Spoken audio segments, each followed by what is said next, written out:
Welcome to The Truth in This Art. I am your host, Rob Lee, and today I'm chatting with the senior editor of Baltimore Magazine. Please welcome Ron Cassie. Welcome to the podcast. Oh, thanks so much for having me. Really appreciate it, man. Absolutely. I appreciate you coming on. I prefer that the guests, when they come on, really get in there and introduce themselves. I can't do it as well as the guests can do it. So I want to invite you to introduce yourself and tell us how you got started, maybe your first experience in journalism. My first experience in journalism, I came to journalism late. Like I was 40 years old, almost 41 when I got my first full-time job. I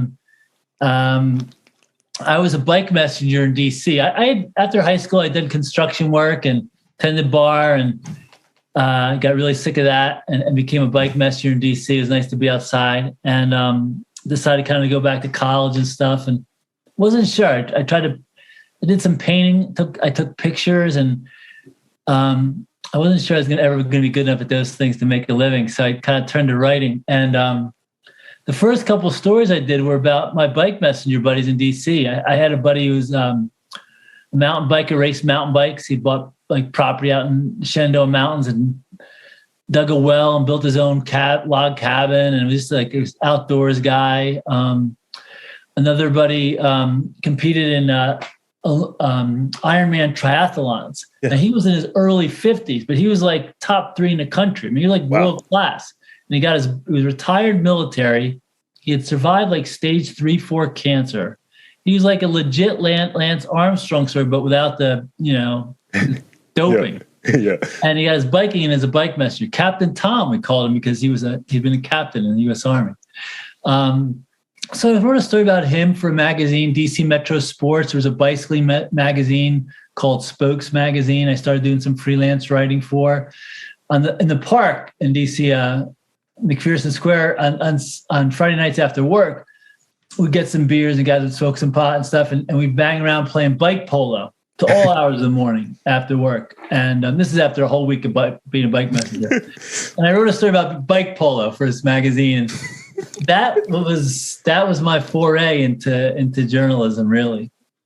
That's great, actually. Yeah. So taking from those experiences that you have, I think it's like one of the things is easy to talk about, to write about, to provide content around are there maybe some stories or some like lessons that you've learned from those previous jobs before, like going into journalism, that you may rely back on like, oh, this was a funny story, or this was an interesting approach to storytelling that you apply to your work now? I think the jobs I worked, like I worked in a factory in high school in the summers and stuff, and framing houses and swinging a hammer and tending bar and being a bike messenger, like just that your normal interaction with people, journalists, people who write into journalism forget that like people have no obligation to talk to you, and they're doing you a favor, like it's my job to write the story. I'm the one who's paid to do that. It's not their job to tell me. They're helping me do my job. And so I'm always really grateful when people share a story. Mm-hmm. I'm really grateful because I came to that on the other side of that later. And, I think being a little older, everybody, as my mother would say, nobody gets through life unscathed. And so, I had been divorced, you know what I mean? Like I had lost loved ones. And so you're a little more, I don't know, I know what it's like to live paycheck to paycheck. And so I don't know, just my storytelling, like the things that I'm really interested right out from the ground up, organic stories, neighborhood stories, people stories.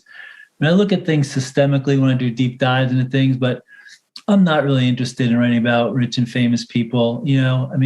Partly they're very guarded and they've done this a million times, and you're not really going to be less revealing, less open with you.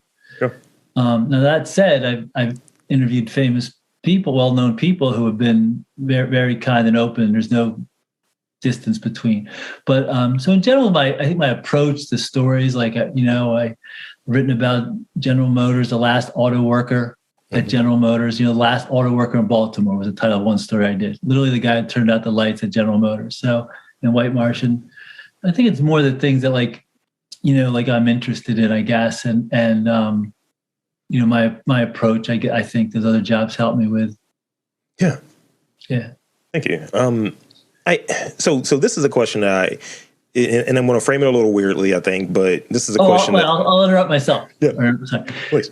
Actually, being a bike messenger, because I still ride a bike everywhere. That's my main form of transportation. This is 20 years later now, but like I had an interview this morning over in Locust Point. I live Upper Fell, so I rode my bike, which really is great because you see things without a 2,000-pound metal box around you, without a windshield. You feel all the bumps and divots in the pavement. Yeah. You feel the wind. You see graffiti. You can have a conversation at a stoplight when somebody's standing there because you're on your bike. You can do all these things. And so that has helped, I think. I mean, I love the experience of being on a bike and being outside in the city. And that hasn't changed. And that, hey, all of a sudden you see horseshoe pit somewhere and you're like, people play horseshoes here? Or you see a new mural go up, or so all that kind of stuff that you miss if you're zipping in and out 83. That's very true. I think I was over there at Hopkins main campus yesterday, and I was like, when did they put this up? And it's just immediate. There are questions, and if you're doing any investigation, you're a journalist, you're curious, or what have you, you're going to do that extra layer. Or some people will kind of ignore it, but I think unless you're around it, unless you're seeing these things, and riding a bike is a great example of how you can see these things. I walk everywhere, so and it's just like, oh.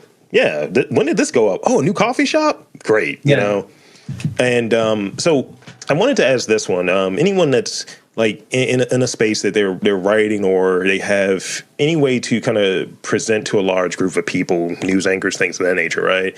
I always ask of this thing of how do you kind of balance being a person that's putting out content, let's say writer, while being a resident in Baltimore? How do you balance that with Baltimore's reputation that's been so negative outside of Baltimore, that's been so one-sidedly negative? How do you balance that with being someone that's here and being like honest about the city, I guess?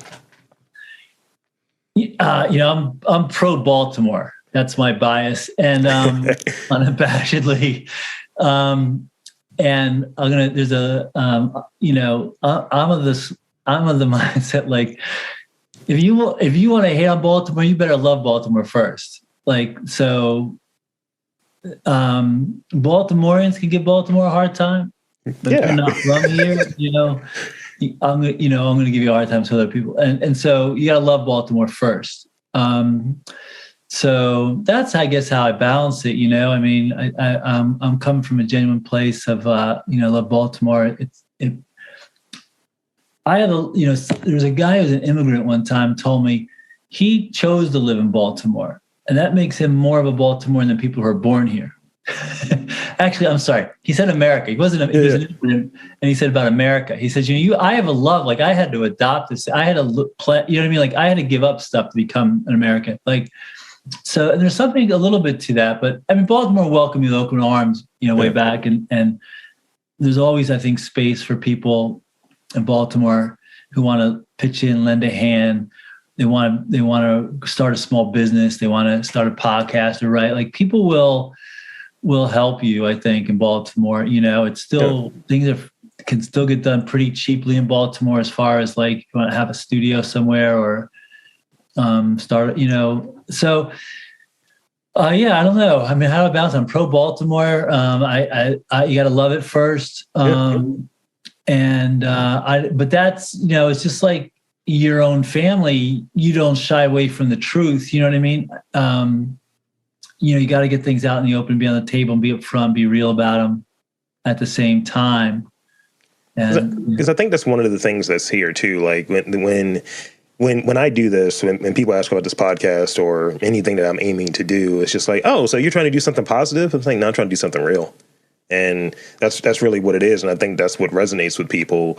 You can only talk to a certain type of people that have a certain angle to it. And you're not going to please everyone. You know that going in, but it's just like, are you trying to present from this vantage point, this moment in time, and be very measured in what you're saying and what you're aiming for? This is the Baltimore that I see this is the Baltimore that I live in, and so on. And all of those things that may be negative or maybe those rough edges, they're baked in because that's what the experience is. But this is really to highlight people who are in that arts and culture sector. And all of those things, someone's work may be reflective of, I had several relatives killed or what have you due to gun violence, or, I also am into this type of art. I also like to do surrealism or what have you. And these are things that are baked in because Baltimore is a wild place where you can find a little bit of everything. And I think that's often left out of the conversation when people describe the city, especially people who are outside of the city. That's why people who are here love it. People stay here, and people like, I guess like me, whatever, like keep writing about it, and it's endless, source of fascination, heartbreak, discouragement, frustration, beauty, soulfulness, like art, all that, just what you described. I think, I kind of work in two, I feel like, areas. Like one thing I do is like these deep investigative pieces sometimes about Keith Davis Jr. or corruption in City Hall. And then the other time, because these other shorter pieces I often do for the magazine that are part of the book and stuff, you're also trying to pierce people's heart a little bit. And so you're trying to share people's stories and narratives that don't get told. So people do see that fuller, richer picture and all its complexity, which, if you want to live in a place that's just beautiful all the time, you can move to Southern California, I guess, or Boulder, Colorado, or someplace, but I like the full, rich complexity of Baltimore, and the history, the challenges, the love, like all that, Yeah. So we've been kind of poking at it, or have you mentioned it. So tell me about your first book. If you love Baltimore, it will love you back. How was the experience bringing that book together, and talk about your inspiration for the book? Well, I had been doing this part of the magazine called The Chatter, which initially when I started with these 3 small pieces, a couple hundred words a piece that were on a page, and they were kind of like these, observed stories I'd go to a couple a month, and but people really enjoyed them, and it initially had been framed as something like a talk of the town and stuff, and lended a little bit towards some things that didn't quite interest me so much when I started, but I tried to go to like the sneaker show in West Baltimore. I went to Vander Pearson's florist on Charles and North, and ultimately that became a back of the magazine, and it still is, called "You Are Here: Life in Baltimore Observed," which I just I'm really happy to say that is a finalist for a national award for best column in city regional magazines, and so the book is a collection largely of these stories over 10 years. That I didn't want to lose. That I know websites go, we lose things online, and I've worked at enough places that have gone out of business. I didn't want to lose these stories. So that was my main reason to want to publish them. And so I went through this like archive of like 10 years of work, and I took some long form pieces, but just kind of pulled out like short vignettes and stuff out of them. And yes, that was the idea for the book. It's just a collection of these stories I didn't want to lose. And I thought, they're really a time and a place where it's me on my bike, generally, sometimes walking, but sometimes, I have a little pickup truck, sometimes driving, but going to little neighborhood places where, in Waverly at Normal's bookstore, a woman who is saving old tapes, videotapes from like WJZ and stuff like that, asked people to bring in home movies and have a home movie night. And it was like people on vacation at Memorial Stadium in the 70s, like weddings. And some of that stuff, like, I don't know how many people showed up for that thing, like 15. Yeah. Man, like, I know if she's putting this on and she's a Marmy, it's called, it's a moving image archive. I knew that there would be people who cared about what they were showing and why. You know what I mean? Like, so there's a lot of little niches, I think, in Baltimore, a lot of like everywhere. And if you find a few people that are passionate about something, I find like there's usually a story there. And there are some things in the book. There are little stories. There are stories in the book about Barbara Mikulski. I spent time with Elijah McCummings, Jim Palmer. with the Orioles when he threw out the pitches to celebrate his 50th anniversary with the organization. But that's not really the heart of the book, I would say. Yeah. That's great. I think this notion of really highlighting that the history of it, because I just think there's a lot that's like not being presented, that a lot of stuff that can be represented, unearthed. I don't know if that's quite it, but I think you know what the direction I'm going at with it. That I think often just gets lost, and you were just touching on it, like, oh, I want to keep these pieces I wrote. I mean, these can't go anywhere. And I was thinking of even, with some of the stuff that has happened. I've done photo shoots, people have done art for this project or what have you. Like, artists, they want to show their love too. Hey man, I drew you, man. I was like, oh, this is great. And I, asked a few. I was like, could I put this like in a zine or something, just, to show your work or what have you from this period of the series, and kind of highlight that, commemorate that, and show it as like almost a time capsule.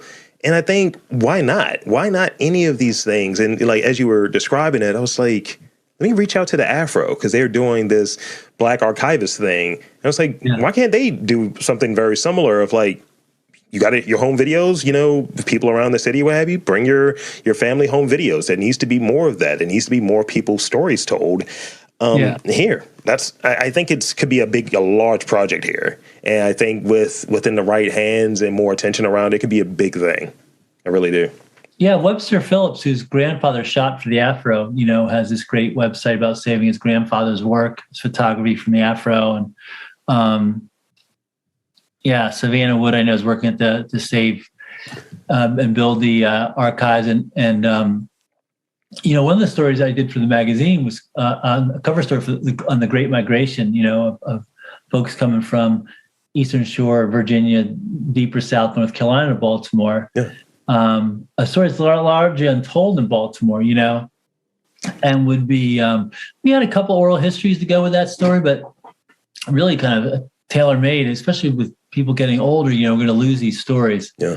And that's, when we look at the city we live in, I mean, this is why it is the way it is. And these were people who came and built the city and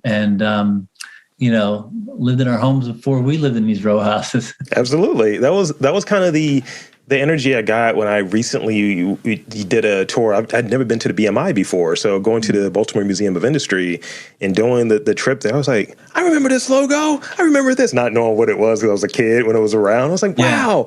And my girlfriend was there and she was like, oh, there's the radio area. I guess that's your space. And kind of making fun of me doing the podcast stuff. But seeing all of these logos and seeing businesses and then seeing the story of industries that aren't even here anymore. And it's like, that can happen because it's like, we're not talking about Bethlehem Steel. We're not talking about these industries that aren't here anymore. We may talk to people who were there, but they're dying out and those stories are going away. And you start asking, like, what was the industries here? Who were the people here? And we start losing what makes up a lot of that identity of this kind of blue collar city. It's almost an identity crisis is where it's headed towards, because it's being rebranded, it's being reshaped. And I think some of the stuff that, you were noted in covering, I think like using covering Freddie Gray, having that coverage there, from there on, there's been this shift. From that time frame on, there's been this shift of let's rebrand Baltimore. And with that rebrand, history starts to go away, or some people control what the narrative of what that history was. I mean, as a writer, I mean, I think we're all working from like history and memory, like personal stories, family stories, our own memories. I mean, it's not nostalgia or sentimentality, right? It shows us how we got to where we are today, where we were. And it's actually the thing that shows us where we're going. If we know where we've been, we can look at where we're going. If we don't know where we've been, how do we know which direction we're headed, as people point out, like as a cities, right? What do we have to offer Baltimore? It's in a lot of ways, it's like Philadelphia, Boston, great port cities, but we have this great history, this beautiful, unbelievable architecture and churches and stories. And this is very much, we have walkable neighborhoods, really. If we have better transit, that would be great. But this is really what we had to offer as a city too, is what we had to offer, which was, you could you lived a great life, and when the livable wage union jobs were plentiful, were all over, and the city was growing. There's this big tax break base in the city, and that's still that walkable urban living on the waterfront. We're still got a great port. We're still between the north and south, and it's a quick shot from Baltimore out 70, out the trains, out to the Midwest. We still have great geography. Yeah. And how do we utilize all that to grow in the 21st century and heal and grow and everything? I think history points a way forward too. I think a lot of like the churches that like in Southeast Baltimore, these beautiful churches, but they're around the city that are largely empty, like on Sundays. I'm not preaching that people go to church, but these community gathering spaces, these spaces that knitted communities together, that life were built around. And, I think we talked a little bit before this, like places like the Impact Hub or the Creative Alliance kind of step into that space and are become community building centers as well. So I think understanding just not celebrating for the sake of celebrating, but people came here and had tough stories too. Like the people who live in the house that I live in, I guess that you live that far away, they did have like electricity and plumbing in the house. Like there weren't cars or a paved street out front. So we can romanticize some of the stuff too, and that's the other great thing is when you actually read archives, firsthand accounts, or you interview people who are older, like they'll give it to you straight, and there's benefit in that too. It's not like it was necessarily easier before, right? Yeah.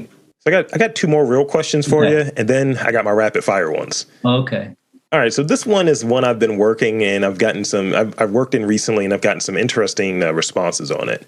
How do you embrace your strangeness? And by that, I mean, what are those unique qualities that you have that make you unique to your field? Oh, my strangeness. Yes.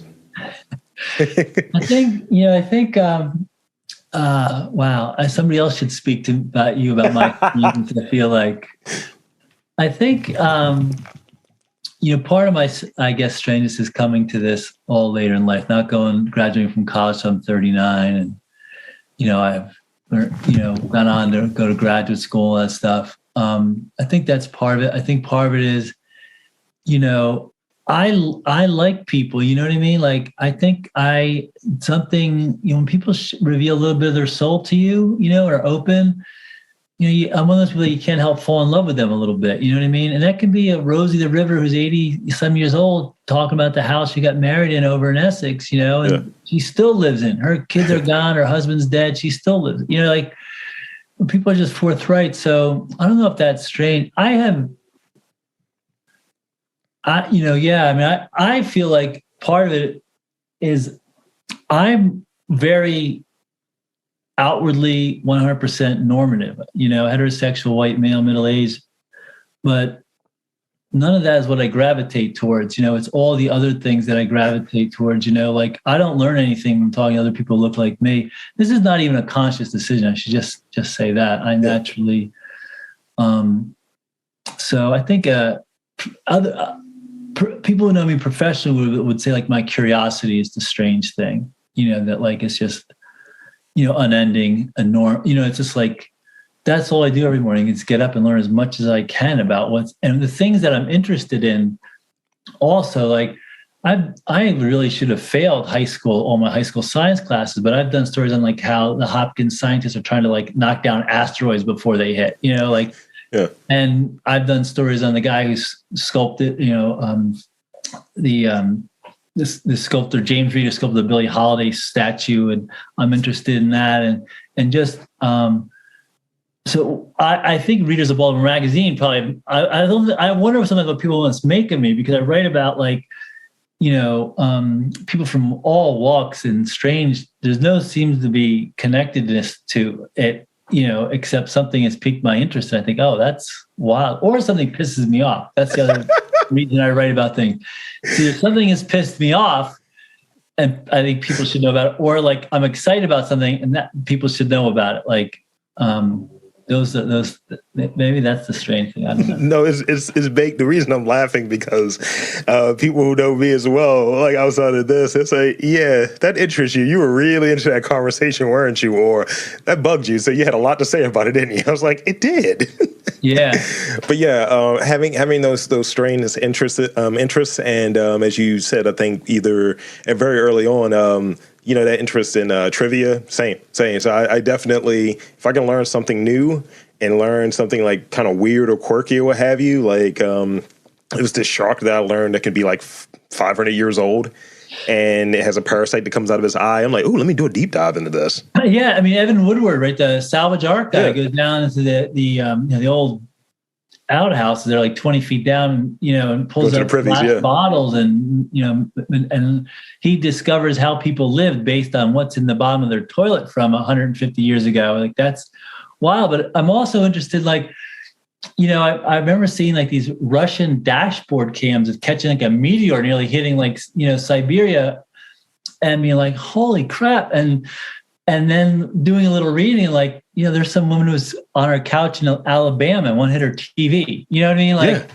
And then I learned there's Johns Hopkins scientists trying to land an aircraft on an asteroid so it can potentially blow it up before it hits Earth. Like, that is the plot. Yeah, of I want to know Look about Up. this. Like, I don't know. But, I'm interested in, the upcoming trials around Marilyn Mosby and Keith Davis Jr. in the city too. Like, deeply interested in those like really pertinent issues in the city, and what can we do about vacant homes and the crisis in, say crisis in policing, but it's a crisis in like, how we get police. Like, so all of that stuff, I don't know. It's called being well-rounded. And with that being said, you kind of answered that last one. So in it, I want to hit you with the rapid fire ones. I got a couple for you. Okay. So the first one, and you know how rapid fire works. I don't need to get into it. So finish this sentence. Baltimore is greatest city in America. Damn right. In 3 words, could you hit me with? It doesn't have to be like a 3-word sentence, but 3 words. Describe the real culture of Baltimore. Eclectic, Black, unpredictable. What's your favorite book? Dharma Bums. And lastly, this one I think is a funny one. What is your preferred mode of showing appreciation? Is it a snap, a clap, a whistle? What do you do when you're like, that was really good, bravo, that was nice? What do you do? I say thanks. Nice.